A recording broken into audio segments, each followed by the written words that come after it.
So today we're gonna talk about the most disgusting hunting trip I have ever been on. I'm not much of a hunter, but one of the few times I've actually managed to go.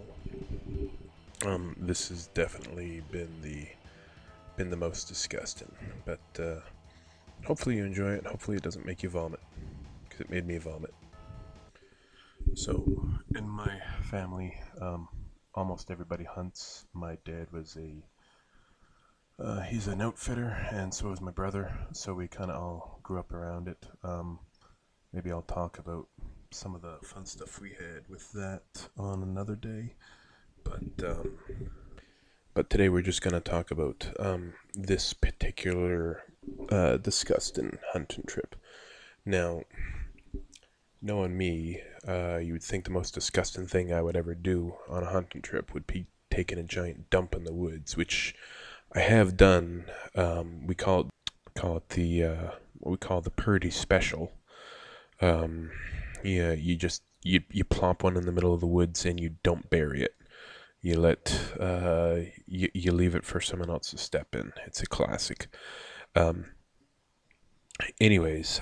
done plenty of the Purdy specials. Um, but this particular one, we have a camp out in the middle of the woods. Um, got no power lines, nothing like that. So it was deer hunting season, and we had a blind set up for me. So I go out. Of course, I'm a terrible hunter. I had my headphones in the entire time, so the music or podcast or whatever probably scared off my deer. Um, Two things. I accidentally I accidentally shot the rifle off because the safety wasn't. I didn't put the safety on, so I shot off quicker than most guys do on prom night. So I shot it off, probably scared all the deer away. Um, but I did that kind of at the end of it. Before that, my dad was out in the woods with me. At one point, he snuck up behind me and kind of scared the crap out of me. That's a burp. Um, so yeah, my dad, he's like Tommy Lee Jones. He like looks extremely disappointed at me at every single thing I do. But that wasn't the actual issue. So on that hunting trip, uh, I hadn't showered in like 3 days, so I was getting a real bad stank going. Um, and the outhouses there, they were kind of half tilted over, so I was holding it in bad. So I had to do the Purdy special with toilet paper in the woods, kind of squatting over, and I did this before I actually started hunting. So I squatted over, did the Purdy special, dump in the woods, didn't bury it. Very little TP going. Um, Not like I had a uh, uh, pocket wet wipe that I usually do in the car for those sneaky moments when I don't have a face mask to rub on my undercarriage. Because I've had to use a face mask before. Yeah, not very fun. Um, Anyways, going on a 3 day streak of having nothing but streaks in my undies. Um, Finish the hunt that day. Um, go home. I don't take a shower that night because I was staying at the camp overnight. Uh,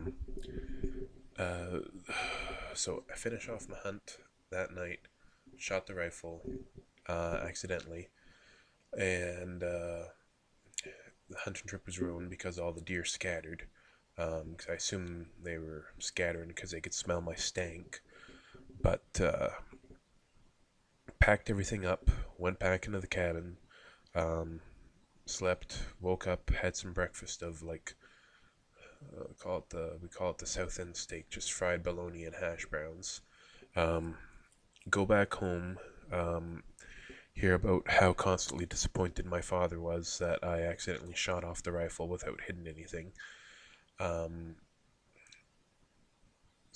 we did that. I think the only way he could be more disappointed is if he found out I was doing a podcast. Um, do that. I go home. My wife complains to me that I stink like a butthole. So I did the normal thing. I waited another day before I decided to have a shower. Um, I go ahead. I did the old whore, like the old what do you call it? Um, the filthy prostitute shower beforehand. I got home, took a face cloth, washed my face, my armpits, and that was that. But the next day, I finally get in the shower. I'm like, okay, I better do it.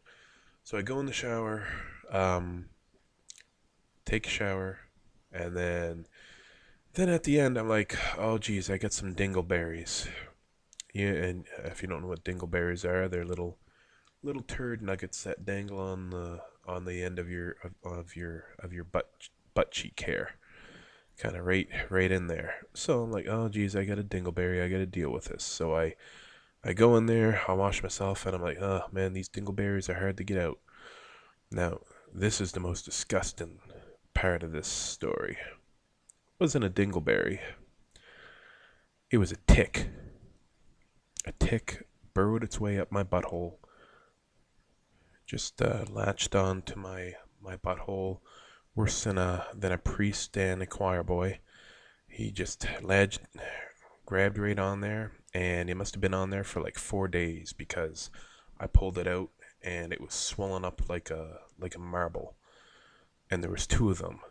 So I was walking around for probably 3 days, stanking it up with a tick right up in there. So I really hope didn't eat before this podcast, but yeah, I'm not a very clean person.